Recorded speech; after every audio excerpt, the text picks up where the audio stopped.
So without any further delay, I want to introduce our first keynote. I think you're really going to enjoy his work. You might be familiar with the work that he and Joshua Karevsky and Woody Zuhl are doing over at Modern Agile at Industrial Logic. You might be familiar with his blog, Agile Otter. I first met Tim 3 years ago, and it was a conversation that I still remember to this day because it was one of those lightning bolt moments where I walked away and I finally had the language to work through a problem that I had been muddling on for a while, and so that's why I've always taken that away from that. And since then, I don't think I've had a conversation with Tim where I didn't walk away with maybe a different way of approaching a problem or the ability to question a problem more deeply. And I can't think of a better gift to get from anybody. So without any further ado, Tim Ottinger.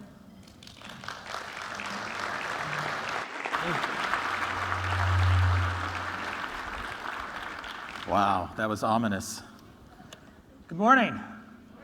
Good morning. God, I need some H2O.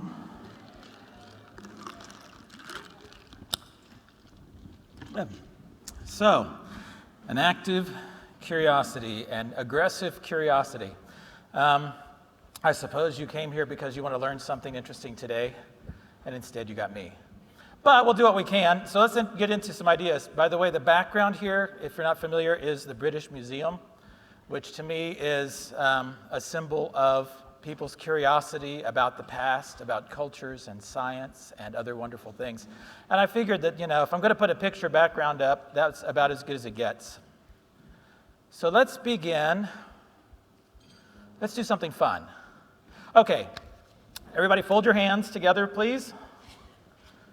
Okay, now there are things that everybody knows, right? For instance, if you do this, one thumb is going to be on top, one thumb is going to be on bottom, right? So, and of course, if you're right-handed, the right thumb is going to be on top, right? No. How many people are right-handed and have the left thumb on top? How fascinating. How many people are left-handed and have the right thumb on top? Okay, so what is it that governs whether you put the left thumb or the right thumb on top? Okay, just for a minute, swap over and do it the wrong way. Doesn't this feel like your mom just made you hold hands with your brother?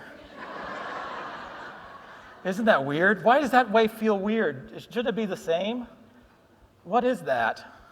But now you know if you're ever feeling uncomfortable, you can fold your hands the wrong way and it's like you're holding hands with somebody else. Get a little comfort from that. I have no idea why. I do not know why. I think it's curious and interesting. Let's take a look at something else.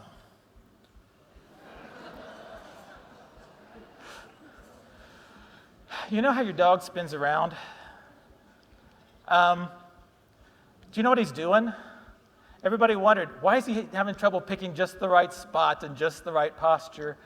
Well, they've recently found out that when your dog is so engaged, your dog aligns his body to the north-south axis. In fact, they can't get dogs to go facing east or west. And almost all the time, the dog faces south. Why? I know some of you are saying, who cares? But if you have a dog, you're kind of curious, aren't you? You're going to be watching all week. Why does that happen? Take the dog. I'll walk the dog today, so dogs all over the world will thank me for doing this. Strangely enough, that's not unique to dogs. Cattle graze on the north-south axis too. Totally baffling. We have no idea how they know or why it matters that cattle graze north and south. Curious.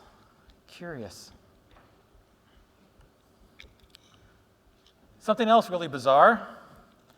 Days are sunny and summer days are cloudy, and so there's a different amount of sunlight from day to day, right? However, all of your plants have figured out how to vary their calorie burn at night so they run out of calories almost exactly at sunup. Isn't that weird? How do they know exactly how much starch they've built up and exactly when the sun is going to come up. We don't know.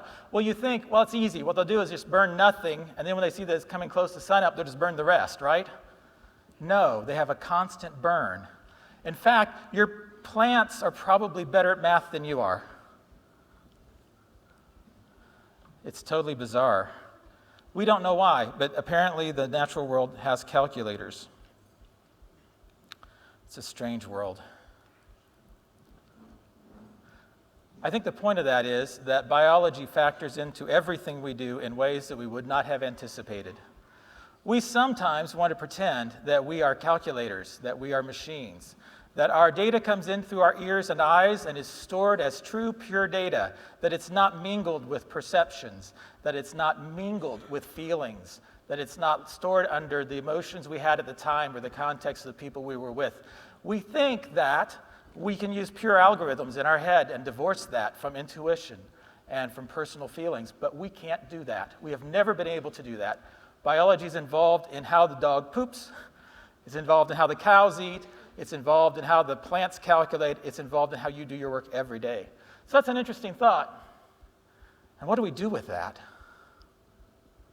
Well, your brain is made to take flickering information and to zip from place to place. Is it something good to eat? Is it something appealing, something wonderful, something threatening, something falsely threatening, something cute? Your brain is constantly looking for new input from different places. You're built to do this biologically. It's an advantage to you, but it lets you participate in life's rich tapestry. I was watching yesterday at the train station. There was a hawk.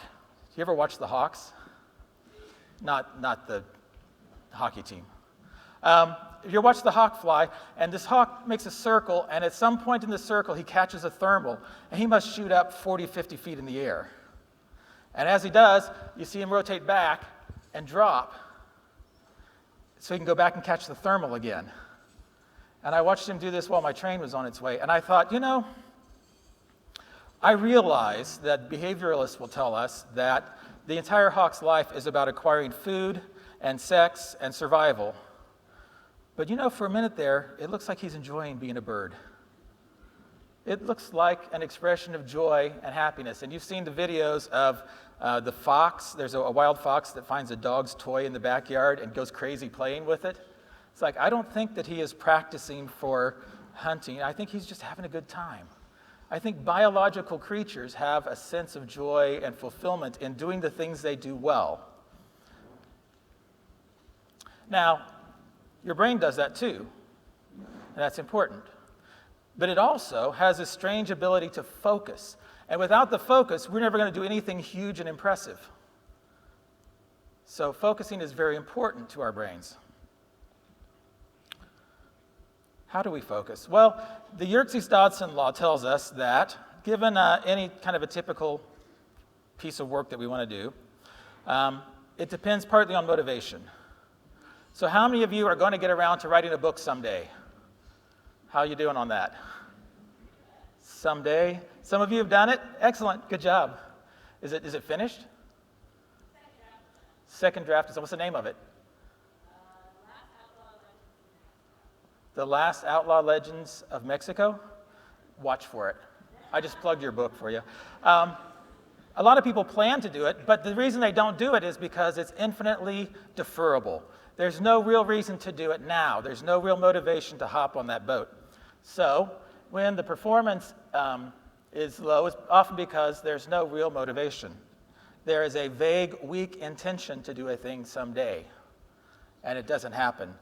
This happens a lot with dishes and teenagers' rooms, and that weekend coding project using React that we haven't started yet. Now, of course, more motivation means more achievement, right? Well, up to a human maximum, probably so, but it turns out that only works with trivial tasks. So if you're wanting to mow the lawn, rake the leaves, wash the dishes, that motivation, more motivation gets more done. But it turns out that knowledge workers are weird. We are biological, and because we are biological beings, there's a different curve that applies to us. It turns out that if we have enough motivation. Now, by the way, they use the word arousal here. It doesn't mean what you think it means. And then putting performance on the other axis just makes it worse. But in the Youre-Stodson law, the idea is that if we have more motivation to a point, that's great, and we can get work done. But if we add motivation until we get a point of overwhelm, we go from stress to distress, and we fail, and we become miserable. One of my favorite things to do with managers when I come into an organization is I draw that bottom curve, and I say, where are you right now? And surprisingly enough, perhaps, about half of the managers that I go through this exercise with, see where that arrow's pointing where it says difficult task? A lot of managers are maintained at a point of distress. It's probably not what the animal brain wants to do. That's probably not where all the joy and accomplishment are. That's where you feel like you're failing and there's nothing you can do about it. That's a dark space. But remember, if we are the managers of thinkers, we want to keep people on the high side of this curve. So we need to actually pay attention to where is it that they perform best and not push them past that limit, but bring them back in. So dealing with curiosity is this. If I am in this high part of this curve, I'm probably going to learn a lot of things, and I'm going to have them filed away with accomplishment and skill and happiness and joy and that whole animal exuberance. But if I'm in distress, my brain is going to file my memories away with torture and pain and suffering, and that's where I'll have to go to retrieve those. It's a funny kind of picture. So, our curiosity. How many of you have hit Wikipedia already now since I pulled this up? No? Okay, couple. Yay. That's an aggressive curiosity. The aggressive curiosity doesn't just want to know, it would like to know right now. And some of you might go, pop up your desktop, and you go to Wikipedia, you look at Youre-Stodson, and then you've saved some of the references so you can take a look at later, you put them into Pocket, and you've deferred some of the learning, but you've got a place marker for it here. I'll give you the slides, you'll have another place mark. Oh, look, a squirrel. Oh yeah, focus. So it turns out we can focus with laser intensity for about 20 seconds or so. It's something that you can grow, but in general, to be truly laser focused, you only have about 20 seconds. How do we do our work? Well, we're not laser focused all the time. We're actually in general focus, and general focus can go about 20 minutes, and then your brain pops up and sniffs the air and sees what's going on in the world. You really can't stay totally focused for much longer than this, although positive mindset, it is trainable. Most people think that they've spent 4 hours thinking about something, but what they've been doing is detaching and reattaching. You're not really built for it. Now, this kind of focus is good for us when we have to read a whole bunch of black and white text. And it's kind of hard to be motivated to read all of this unless you're me. I read the toothpaste tube. I can't help myself. People have t-shirts on, and sometimes people have given me dirty looks because they thought I was checking them out. But they have a t-shirt with words on it, darn it. How can I not read? And if you have a tattoo with a word on it, just hold still for a minute. I can't not read that. But this takes a lot of focus. You have to kind of ignore a lot of things, and a lot of us learn to hyperfocus as young people so we can get through that. But that hyperfocus is not always a good thing. So sometimes we are so focused on one thing that we exclude more important things around us. So focused perhaps on the music or the text message that we don't see the oncoming traffic. This has been a common problem, and of course you know that distracted driving actually claims more lives now than drunk driving. That focus on the wrong thing at the wrong time is dangerous. In fact, we find that hyper-focus on work causes us to neglect every other aspect of our lives. I've learned this. That sometimes you need to detach and pay attention to something else. Otherwise, it goes into ruin. Now, that detachment's healthy for you. You've got to do that. You got to keep your brain alive. We've found some studies where they took a look at judges, not the book of Judges from the Bible, but people who are judges, and they found out that while judges believed with their whole heart, so they were hearing each case on its own merits and making decisions. When the people came to study, this is Baumeister and his crew, they came and they studied, and they controlled for the nature of the crime, the race and heritage of the criminal, et cetera, et cetera, et cetera. And they still found that sometimes in the day, you are much more likely to be released on parole than at other times in the day. That's interesting. What's going on here? They found that. Take a look at the top in the morning. It's around 0.7. So 70% of the time, you're going to be released on parole. And then later in the day, it's almost zero chance. 6-to-1 difference. Even though the judges believed they were being completely impartial, they weren't. What do you suppose is the difference between this high point and this low point? Turns out that your brain is not a computer, and you are not always completely equally rational. It is, in fact, a biological thing inside your head. And this biological thing requires nutrition. It has to be cool enough. The blood flow has to be right. There's a lot of things that have to be there. And when your brain is not completely fed and watered and taken care of, it falls to conservatism.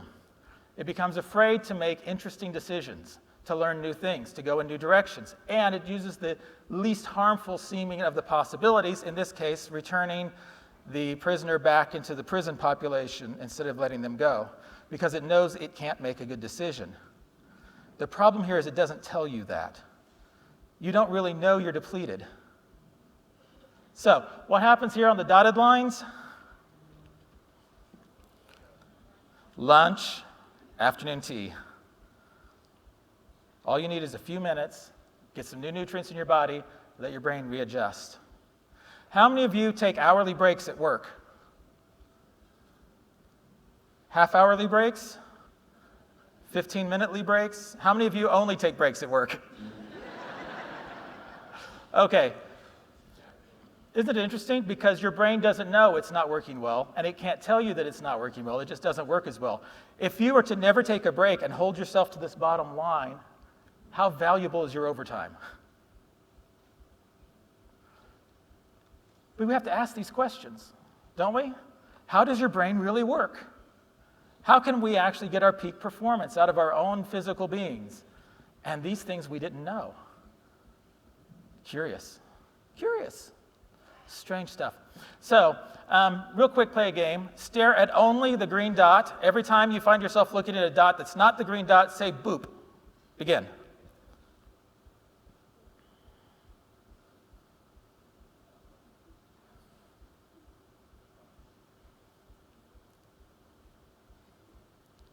I'm hearing boops scattered around. If I keep waiting long enough, some of you, I see people rubbing their eyes already. Some of you will be rubbing your eyes because you're trying to hyper-focus, and then it's going to be more and more boops as the time goes on. I'm not going to make you stay at it. Why? Because this is directed attention fatigue. In order to pay attention to one thing, you have to ignore everything else. When you say yes to one thing, you've said no to everything else. So, your brain has a limited capacity for that. And your eyes, you end up not blinking because you're trying to hold your eyes on the green even though you don't want to. Turns out that your brain can only focus so much. So this is an article from Harvard Business Review. And what it does is it confirms something that we have known since 1926, that your brain really isn't built for focus. Isn't that weird? So what if we put down what we're doing to look up the answer to the thing we're curious about? What if I stopped and said, hey, let me put this aside. I wonder if there's a different way to write this loop. Hey, does this language or this library have the syntax to do such and such? Hey, I'm working on this management policy. Maybe I could go ask somebody about something else. What if I put this down and came back? Would it hurt anything?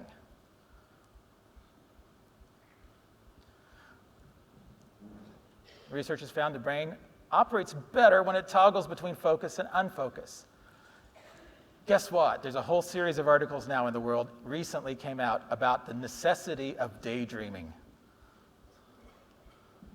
Have you ever been caught daydreaming at work? Have you ever been afraid to be caught daydreaming at work? Okay, well, it turns out you have to do that. It's necessary.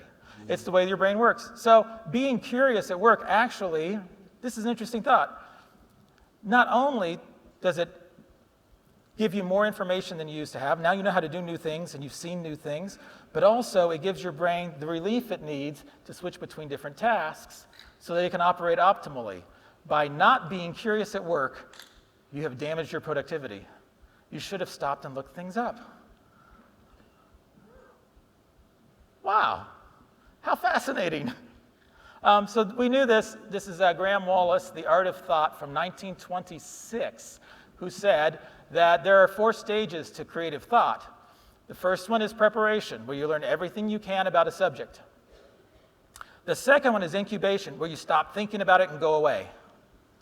He said this is absolutely necessary because your brain has to go and take all the new information and organize it and find all the connections, and that's all, it's important stuff. In fact, they found out that when you stop thinking about something, your brain activity increases. But it's in the back part of the brain, the subconscious brain, and it's putting all of these facts together, and then it finds some connections that look interesting. And when it does, it pushes that new connection to the forebrain, so you can think about it, becomes conscious, and that's something called intimation. It's a moment that's very exciting. You think you have an idea, you're not sure what it is yet, it's not verbal. I know, I know. Have you had that feeling? Isn't that exciting? Don't you live for that moment? That moment of intimation, that energy that comes up, and the positive. I know what this is. It's what is it, Tim? It's not made it to my mouth yet. Fine. So that becomes enlightenment, where the idea actually becomes fully realized in your head. Now there's one more stage called verification. In the stage called verification, what you do is you take the information you've got, the new connection that your brain has formed, and you find out if you've just had a great idea or if you've just had an idea. It's a lot of hard work to verify that something's true. So, 4 stages to creative thought. It has been this way forever. We've known it since 1926. But somehow or other, even though we work with knowledge workers and we want to be creative and we want to be curious, we seem to not be able to really optimize for this. It's a brilliant idea. Go read the book. It's available from Solace Press. You can buy it on Amazon and many other places. Be prepared. It was written in the style of business writing of 1926.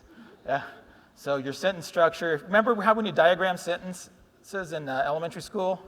You might have to diagram a couple sentences. They did not write the way we write now.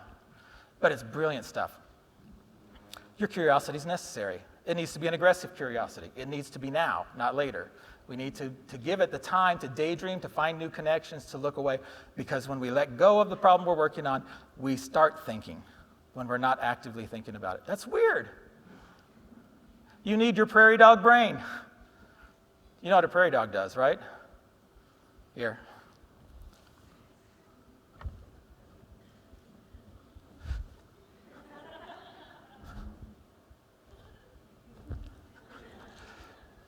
You need your prairie dog brain. You need to pop its head up and look around. So when the question comes up, why can't my team of people be like a well-oiled machine? That's an interesting question. I hear it fairly often. Why can't my people be more like a machine? The answer is sort of like, why can't my dog be more of a grapefruit? Right? You're not a well-oiled machine. You are a biological entity with biological needs. And in the Systems Bible, John Gall, not Galt, that's an entirely different book. Gall says systems run better when designed to run downhill. So running downhill for your brain is being curious and taking time away to go learn new things and to poke around and to sniff the air. Watch for predators, watch for opportunities. You need that. So let's get practical. First step, is replacing judgment with curiosity. Most important thing I learned in the past 5 years, I bet. Now, the way this works is there's something called a fundamental attribution error, and this is very simple. When you see somebody trip, the reason they tripped is why? Because they are clumsy people. Now, that's when they trip. But when you trip, why is it? Somebody else's fault. It's the circumstances. You know who to blame. Right? When you trip, you're not clumsy. It was a circumstance. When they trip, it's because they're clumsy. So we always take an explanation that goes with their personality or with our circumstances. That's an interesting thing. I could trip this poor little kid all day. So the fundamental attribution error also tells us that we tend to form opinions about other people based on how we think their personality is. So when we talk about programmers and testers, etc., we tend to talk about them as if they were a bunch of prima donnas. Sometimes we talk about herding cats, uncontrollable, not interested, bizarre creatures that do whatever the heck they want. Sometimes we talk about babies with attitudes. Oh, it's like running to daycare. Right? That's all judgment. I think that we can do better. Instead, maybe what we want to do is look at a difference between our expectations and what actually happens. Now, a lot of times when people see that delta between expectations and actuals, they see that as a problem. That shows a lack of curiosity, shows an overabundance of judgment. In fact, maybe we can get further if we consider that the curiosity space. It's not a problem to solve. It's a story to unfold. You know, I really thought you would stay at my house, but you took a hotel. Why is that? Why did you pay for a hotel room? I would have put you up.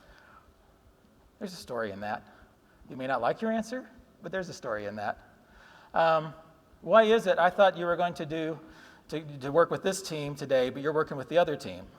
How dare you is the wrong answer. Why? We want people to be accountable. They should be able to account for their own decisions. They want to own themselves. Now, Benjamin Zander, he's famous for this. He tells us that when we make a mistake, we should not make a face. Instead, we should do this. How fascinating! I wonder where that came from. Why did that mistake happen? Why did that seem like the right thing to do? Can you see how this takes you much further than, oh my gosh, I'm not very good? It's brilliant stuff. Going out, not in shame, but now taking responsibility and having curiosity to dig in. Christopher Avery's right there. He'll be talking about responsibility later. When somebody doesn't know something that we know, sometimes we have a tendency to think, well, how do you not know that? Where have you been for the past 30 years? But maybe there's another way to look at it. Randall Munroe gives us XKCD. Do you read XKCD? I see all the XKCD people. Okay, I love you very much, but your education is severely lacking. XKCD.com. Did you read Dilbert? Did you read Bloom County? You should be reading XKCD. So he says, basically the number of things that people should know by the time they're 30. You find somebody who doesn't know that, he does the math, he finds out that actually there's about 10,000 people hearing about it for the first time today. So rather than, gosh, how could you not know that? Perhaps the correct answer is, how fascinating. Congratulations. You're of today's lucky 10,000. Let's go learn this. Let me show you how this works. Isn't there joy in showing people how things work? The curiosity is more important than the judgment. It takes us further. This is my symbol that I use to say, put curiosity over judgment.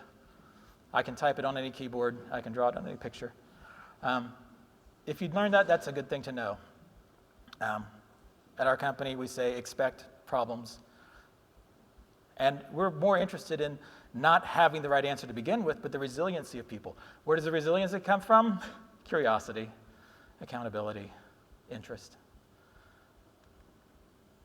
Number 2, to replace later with now.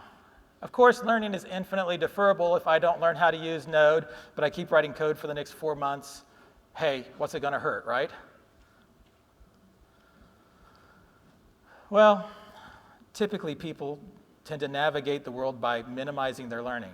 So this poor fellow, this little blue man, he sees that there's a barrier on his way to the goal. So he turns left. And he avoids that barrier, and he feels good because he doesn't have to go learn this thing and figure that out, because Lord knows how long it's going to take. And he comes around, and there's another barrier in his way. Well, that's easy. He'll steer around that one, too, doing the stuff he already knows. He hits a few more barriers. Eventually, he makes it to his goal. He's happy. Hey, look, I got there, and I didn't learn a thing. Now, it may have been that there was a more direct route that would have taken a lot less time. But he knew that there was a big learning barrier this way. The other way, he didn't know. So the poor little blue man has managed to achieve his goal without getting any better at anything. And that's sad. They tell me that if you still like the work you did 3 years ago, you haven't learned anything since. But we're afraid of the learning because we're afraid we'll end up in the weeds, right? How long will it take for me to go learn something? We could time box it. Hey, I'm going to invest an hour in learning how to do this thing, and if there's nothing better, I'll just work around. That's okay. That would work. But let me show you a couple examples. So programmers in the room, how many programmers here? A few of you. Take a look at this loop. What's wrong with this loop? Do you see anything unnecessary? And I know X is passed in. It's an array of some sort. How would you have written that? Well, a lot of people learned how to write a counted for loop with an integer variable in C back when they were in school, and that's still how they do it. What if you did this way?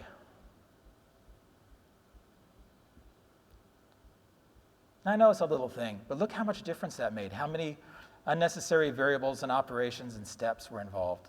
Not much easier? But a lot of people never actually learned how to write for each loops or learned that the container had an append. They always did things the hard way. How about this one? So when I'm in a room full of programmers, everybody starts laughing. In a room full of managers, you might not get it. But see this whole expression? This is how it's actually done.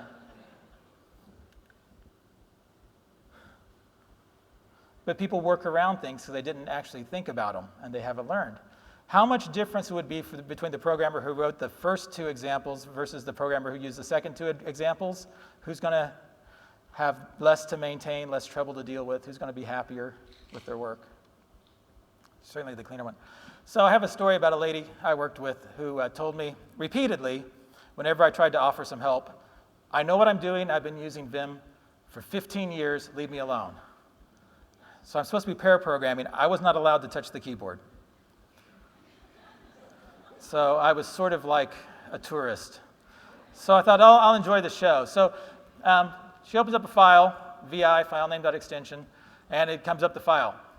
She immediately goes into insert mode. And I went, huh? What? Why would you do that? Because we just need to go change some code. Let's go search for it and find it with the search function. Oh no, I know what I'm doing. Shut up, I've been doing this 15 years. Okay, fine. So how do we look through the code? Starts tapping down, down, down, down, down, down, down, down, down, down, down, down, down, down, down, down. And the screen starts scrolling. Down, down, down, down, down, down, down, down, down, down, down, down. And she's reading every line. Down, down, down, down, down, down, down. You know, you could just hit escape and do slash and the text, and it'll go find, I know what I'm doing. I've been doing it 15 years. Leave me alone. Oh, God. I'm dying a slow death. I can actually feel my brains rotting and running down the back of my throat. It's killing me. We finally hit the line. Starts tapping the right key. Right.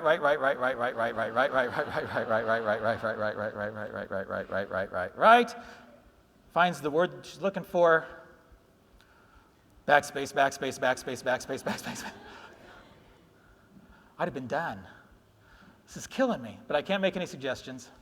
Type in the new word. Good, good. Now we've finished this piece of work. Down, down, down, down, down, down, down, down, down, down, down, down, down. You've been doing this for 15 years? Oh, yeah.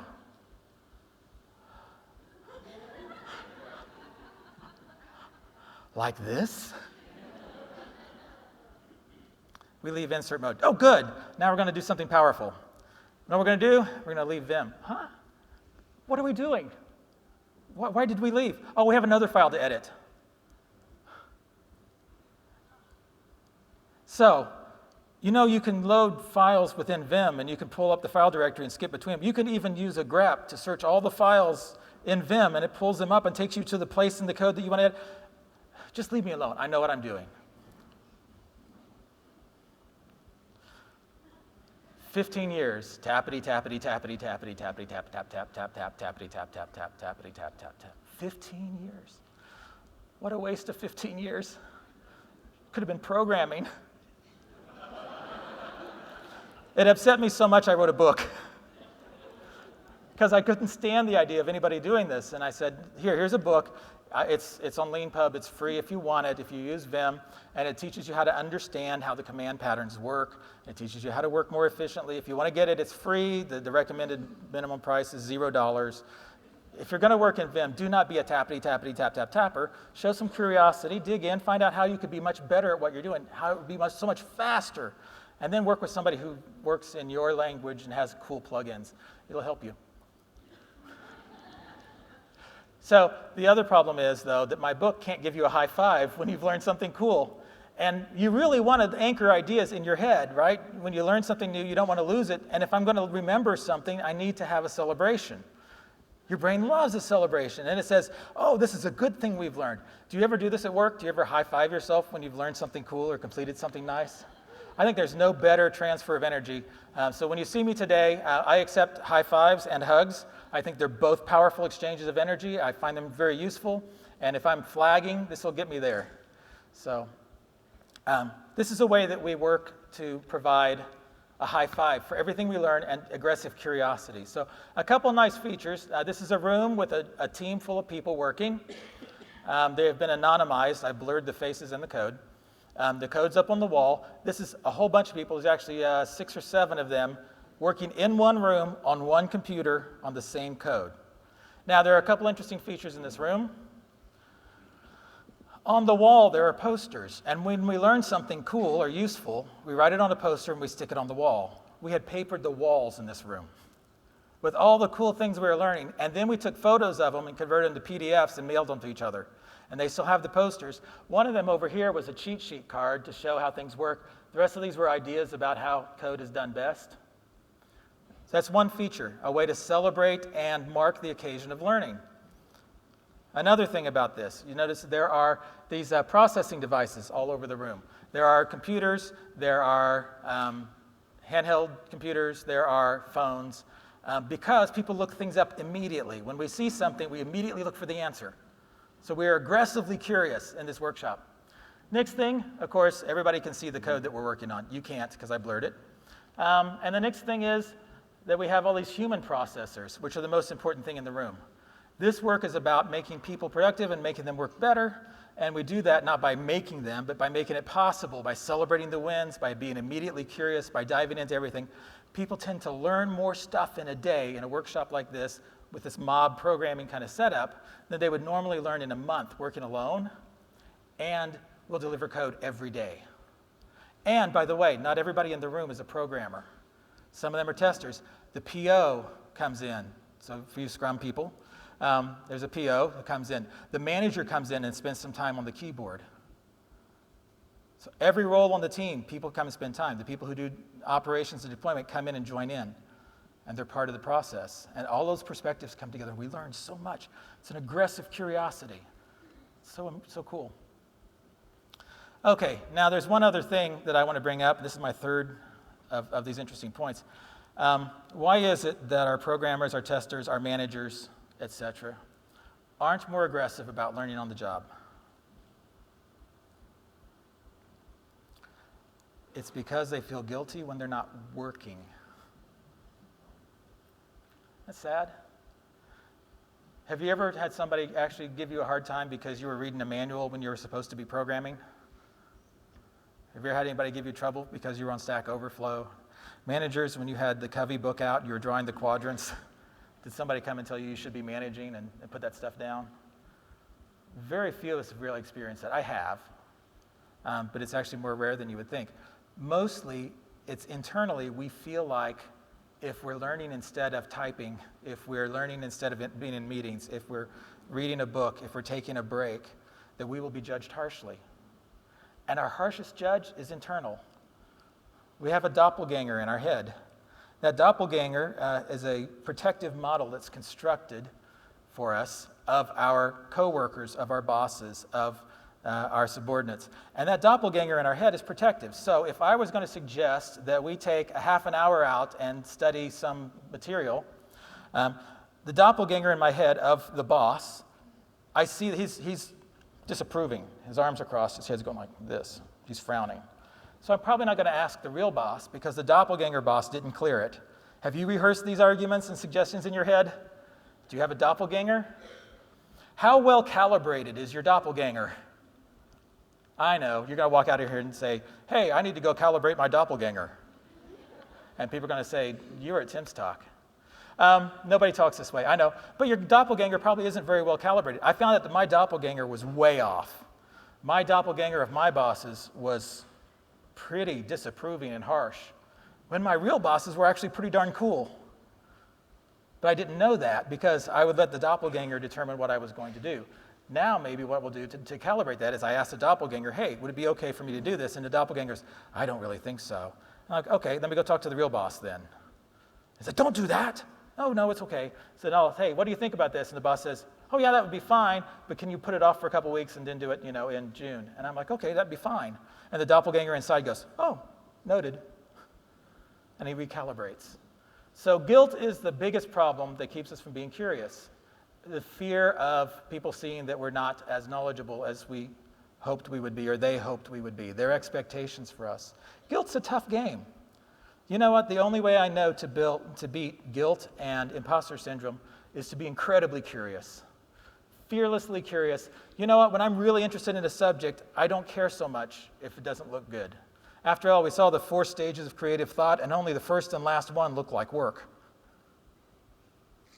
So, curiosity to beat guilt. So, this is what my friend George says. That's my friend George. Say hi to George Dinwiddie. He said the number one problem he sees is that people have no time to learn. I think it's probably true. You got time out today. Well, I think that if we're going to do that, the first thing we have to do is stop punishing people for learning, for studying, and for improving themselves, right? We want smart people to work with us. We're going to have to let them be smart people. You don't hire a hawk and not expect it to wheel through a few thermals. It's probably a good thing, that joy of being an organism that does what it does best. So we can't put any pillory on other people, and we shouldn't build our own pillory internally. So, quick sketch. Here's our space that we work in at work. There are a couple of different pieces to that. One is those things that are absolutely permitted or required. What's a good example? We think you should wear clothes to work. In most professions. Okay? We tend to find that's a useful idea. So that's usually required. And if you came in without clothes, you might be asked to leave, temporarily or permanently, in most professions. And situations. So those are the things at the top. Now at the bottom of this, we have those things that are absolutely forbidden. So you probably should not stab your coworkers, right? So that's a forbidden thing. And if there is no space between the two, then what you've got is a prison, right? There is no place for volition and autonomy and ideas. There's no time to learn. And if you feel like you're absolutely squished, when you absolutely have to do all these things, you absolutely cannot do any of these things, there's no decisions to be made. Let me ask you, why are you a knowledge worker? Why would I bring in a knowledge worker and not ask them to use knowledge and make decisions? That seems very strange. It may be your perception of your environment is not all that it could be. It may be that your environment needs you to leave. That you need to be someplace where you can practice autonomy and make decisions and be accountable and human. Okay, now the space in between those two, that needs to be wide so that people can be creative and do cool stuff, so we can engage that curiosity, so we've made room for them. And within that space, some things are encouraged and other things are more or less discouraged. So, when you're the boss, where is learning? Where do you put the learning? How do you see the typing versus the thinking? When you are the boss of bosses, how do you see the bosses under you, their learning, their education, their development, their mentorship, their ability to mentor others? Is it in the discouraged or the encouraged category? How far up or down the scale are you? So hopefully we're quite high. Now here's a guy, Paul Akers, who, by the way, if you watch his videos and you read his books, probably one of the most positive people you'll ever see. He might drive you nuts. It's great. And all of his materials have just been made free. So take a look at the link, take a photograph, or take a look at the slides later. Go look at his stuff. Here's what he did, is he took learning and put it in the required category. And he's just working a regular shop. He's like a wood shop. So he made it a requirement. He calls his book 2 Second Lean. He makes it a requirement that every day people find some way to save themselves 2 seconds a day for the rest of their career. Now, at first, that's real easy, right? I can't find my pencil. I put up a pencil box. It saved me 2 seconds. Then later on, I realized a pencil box is a stupid idea for me. What I really need is to hang my pencil on a string, because the pencils wander away from the pencil box. They go in my pocket and behind my ear, but on a string, it's right there. So little things they do to improve. And then sometimes they accumulate in a big way. What if you saved everybody on your team a minute a day for the rest of the project? And what if you did that every day? Isn't that amazing? So that learning and that curiosity has to be there. Well, what am I doing that sucks? And how can I make that better? How can it be more fun? How can it be less tedious? So this is some cool stuff. So here's a couple examples for you. I went to a place, I said, Tim, it's just not fast enough here, and we need some performance improvements. I've done this a couple times. This is my litmus test.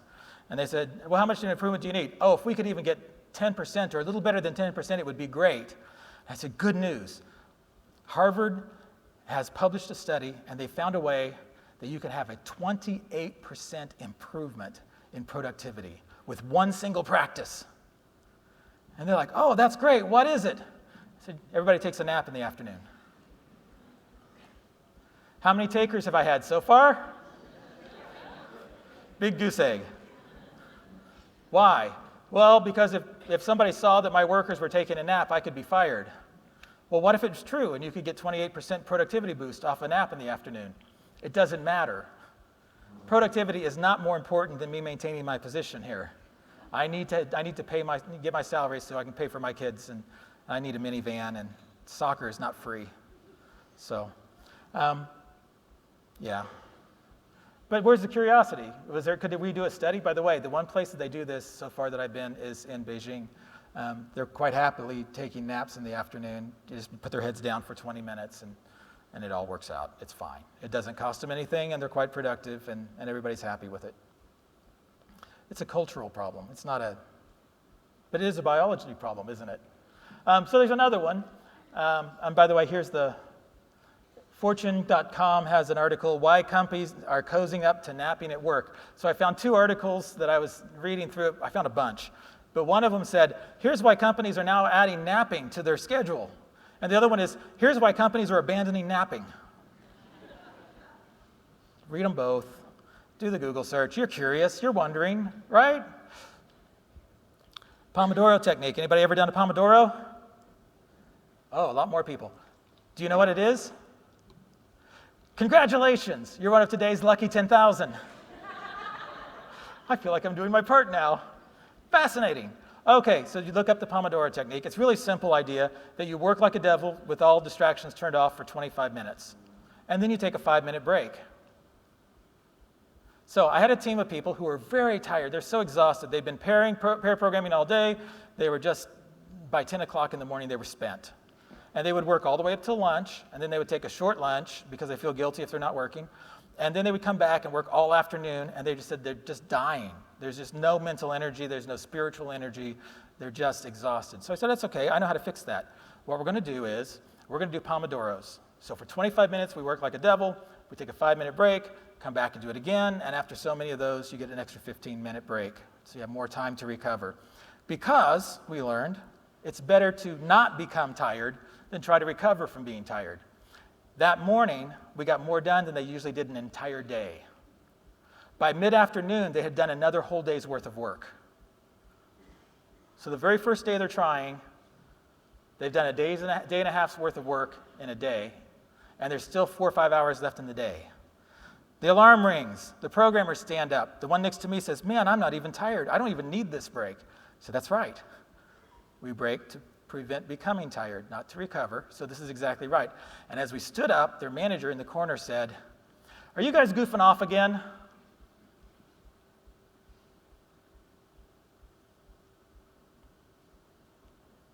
The energy drained from the room. People who are high-fiving each other and accomplishing work and checking it in, who were thrilled and excited about their newfound energy and their zest for work, their heads dropped.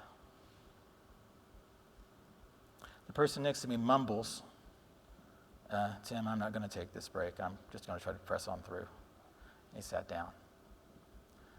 And the next one, and the next one, and the next one, and the next one. And the rest of that day, they just tried to press on through. They put a little extra time in the end to try to make up for all those 5-minute breaks they had taken, because they didn't want the employer to think they were robbing the employer, so they made sure they put in the extra overtime at the bottom of that depletion curve. Came in the next day and did it the same old way again. My managers are here. Hey, managers.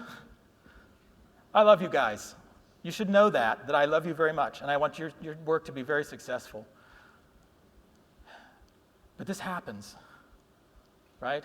I was afraid of the appearance of goofing off.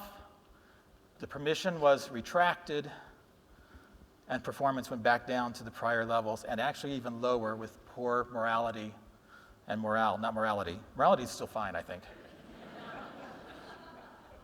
I didn't see anybody stealing or been anybody over a table.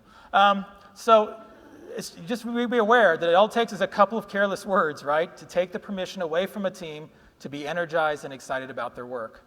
They need permission. That's all they need. So, permission is crucial. The superpower of a manager is permission. And if you can teach people to take permission, or you can teach them to acquire permission, or to ask permission, you've done a great thing. And if you can give more permission than you have to by investing some trust, that will make a big difference. And that will engage the curiosity. It will pay you dividends. It may not pay back every day, but when it pays back big. So the last one, of course, is to replace hard work with easy work. A manager said, Tim, I need my people to work harder. And I thought, okay, well, let's just make the work more difficult. Let's take away their tools. And he said, well, no, that's dumb. I said, well, you want them to work harder, so why don't we make it harder to work? And he said, no, I don't want them to work harder that way. I want to get more stuff done. And I said, okay, so you want them to work harder to get more stuff done? Yes. Okay, what if they could get more stuff done without working harder? Would that be okay? And he looked at me like this. Because the theory is that effort produces results, period. But I think there's more going on here. There's some biology in place. So what if, instead of working harder, we made it easier? So let's take a look at our formula. Effort applied versus effort required. If I have, of course, equal amounts of effort applied and required, then things get done. That seems pretty simple. So we got to get more work done. How about we crank up the effort applied? Will that get the work done? Probably. Okay, let me ask you, when we double our efforts, does that scale? Does it reduce cost over time? If I add more people and keep them in overtime, does that actually make it cheaper? No, it doesn't really scale, does it? How does that multiply across teams? Well, only if you add more people and more hours. Okay, that's a problem. So it doesn't scale. Does it sustain? Yerkes-Dodson law. No, it does not. But we do that. That's what people reach for. Well, that's not a very good direction. Let's try something different then. What if instead we shrink the effort required? We make the work easier. We have better tools. We have better techniques. Does that scale? Okay, so if one person's work becomes easier, then every person doing that kind of work has now an easier job. Is that not true? We find better ways to do things? Okay, does that scale? Yes, it scales across times people, times teams doing that kind of work. Does it sustain? If your work got easier every day, do you think you could survive working for a long term? It sustains like crazy. So the trouble is it requires investment and curiosity, which of course learning is infinitely deferrable if we don't value learning. Curiosity becomes everything. By the way, it's also a change in the system, which is scary. But let's look at it this way. Most teams spend 60% to 80% of their effort on defect work. Do you realize that if they took twice as long to write bug-free code, they would actually release more often? If we slowed down, we would be faster? That seem weird? 45% of features delivered, we're told, are never used. How much faster would we be if we didn't do those? We'd be almost twice as fast. So already, we've given you huge increases in productivity just by being curious about what we're doing and asking questions. Let's go for another one. A lot of the time when we are actually working, we're queuing, waiting for experts, because only the expert can approve the work. How much time does a piece of work spend in queue? About 80% of its life. Seems like things aren't getting done fast enough. Well, how much time are they sitting in queue? Anybody here? Theory of constraints, Goldratt, Lean. Does this sound familiar? Okay. Waiting on machines and skipping things we don't have to wait on. I don't think I'm going to run the tests because I haven't written enough code and the tests take 5 minutes, right? And then, of course, when the expert brings something back, now I have 2 tasks in flight and only one I can work on at a time. Those interruptions take a lot of time, so it turns out maybe this queuing isn't so great. So there seem like there's some easy gains to be had through curiosity. Just taking a look and measuring the process, building a value stream map, perhaps. Maybe watching lead time, maybe keeping track of how much time things spend in queue versus in action. We'll find out that there are things we do. But also, looking at our work, if we want to make it simpler, besides attacking the process, we have to recognize that every piece of work that a knowledge worker does, managers, testers, everybody, has 3 different elements of time in them. One is just basic effort, right? So if it's going to have to be typing 10 lines of code, then you can type 10 lines of code in how much time? Programmers, testers, automators, ops people. How long does it take to put in 10 lines of code if you know what you're doing? A minute? 2? Less? Right? So what takes time is the uncertainty and the risk. The risk that I might break something or the uncertainty I don't know how to do it. So it seems like it's a pretty easy idea. It's not easy. What happens when I have high risk and high uncertainty? You guys do anybody here do story points? Yeah, what's the difference between a 13 and a 2 usually? Risk and uncertainty. Right, if we could cut that down. So if there's high risk and uncertainty, then clearly what we need to do is give the maximum brain power to that task. Perhaps pairing and mobbing and maybe pulling together and having a work session, right? Seems to make sense. It's got high uncertainty, high risk. We need all the people who can address those issues together. Nice idea. Maybe pairing and mobbing makes sense when the cognitive load of the job is high. Can you recognize when you have a high uncertainty and a high risk? Absolutely. How many of you are going to take that work on solo anyway? Because that's how we work. Well, are you curious? What would happen if you pulled everybody together? What about the other kind of job? By the way, this is a team that's also mob programming, and this is actually from mobprogramming.org, which you should go look at. It works because the work is mostly thinking. If it was mostly typing, then putting 4 people on one job would be daft. Only a moron would do that. And people say, oh, but that's going to cut my productivity down to 1/5 by putting 5 people on one job. No, it doesn't, but if you'd measure that, you'll see that actually it releases more often with fewer defects and without queuing for experts. It's actually quite efficient. It just doesn't look that way because you can always walk in and interpret that as 1 person programming and 4 watching, which is not true. So what about when the effort is the majority of it? So it's not hard, it's not risky, it's just a lot of typing. Why in the world would you do that? So one thing I learned was that when you're pairing or mobbing and you have a lot of type to do, then everybody in the room becomes very impatient. And they will go find a way to automate that away. People learned regular expressions because everybody else in the room had to watch them go down, next, yes, replace, find next, replace, find next, skip, replace, find next, replace. So people found ways to get around it. That kind of work is not worth wasting a lot of humans on. If you were alone, you would just do the tappity, tappity, tappity. But in a group, you won't do that because it's wasting everybody's time. So we find out that putting people in a group creates the efficiencies that we did not know would exist. Has Woody Zool been here lately? Anybody know Woody? Woody teaches mob programming workshops. You can learn how to become very efficient at your work by combining instead of splitting people. This is Randall Munroe again, XKCD. All he did was he did the math.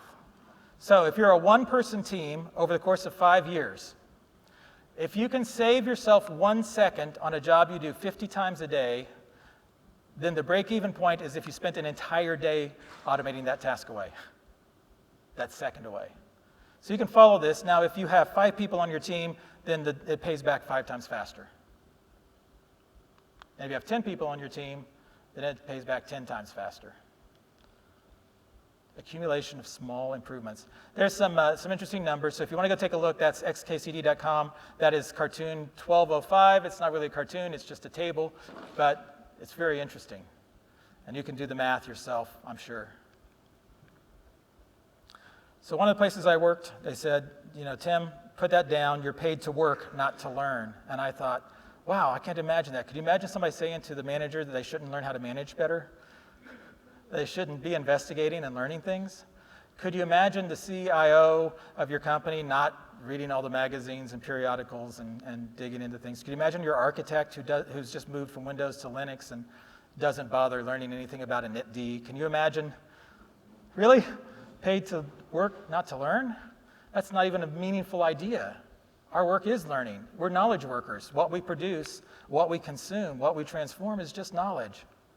It's a nonsensical idea. People also have professional development budgets.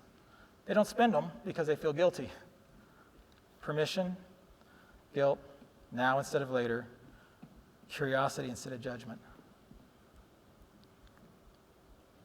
So those are some ideas that I thought I'd throw out for you today. I'm not trying to make you feel bad about how things have been. I'm wanting to inform you that it can be so much better, right? It's just things that we don't often see. So I tried to think of a way to tie this into an Agile conference. So does this look familiar? Okay, so by thinking and help others think, we've come to value replacing judgment with curiosity, replacing later with now, and replacing guilt with permission. That is, while things on the right have value, the things on the left kind of suck. And if you don't like it in manifesto form, let me give it to you in a slightly different form. 1, we are biological instruments, and our work is primarily thinking, right? Seems to be obvious enough. Number 2, the systems that we currently work in limit the amount of time we can spend on curiosity and thinking and learning. Is anybody arguing that that's not so? I don't think I've heard any arguments yet. Okay. Improving that system to allow more thinking and learning and growth is a communal task. An individual does not have the ability, the power, the scope to fix that for everybody, right? So when we're all going to do something together, and we're all going to change the system we work in, can we do that without invoking the names of our managers? Most of us cannot. It is actually the wonderful, joyful task of managers to be able to either damp or amplify the system effects. It's a good thing. Yes, managers? It's a very good power. It's a superpower. It's the most amazing thing you can do. But this leads us to an interesting conclusion. That the future relies on our organizational capability for communal thinking and learning. Do you want the edge? Do you want to be the place that everybody wants to work for? Do you want to be the people that everybody needs to hire and look at? Do you need to be the consultant that everybody needs to bring into the shop? Do you want to be the ones giving the keynotes next year? Maybe this is the idea. Well, today, you're in the right place. You have been given total permission to learn everything you can learn today. I'm going to ask, as you sit through these things, can you replace judgment with curiosity? I said a lot of weird things. We can dig in, I can give you references on them, but don't take it from me. Think about it. Does this ring true for you? And first with curiosity. What would that mean? How would I change what I do?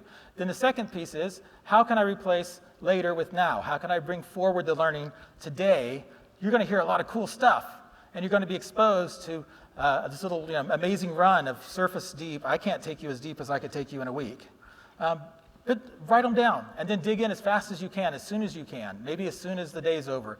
Maybe before drinks. Maybe not so much after. All right?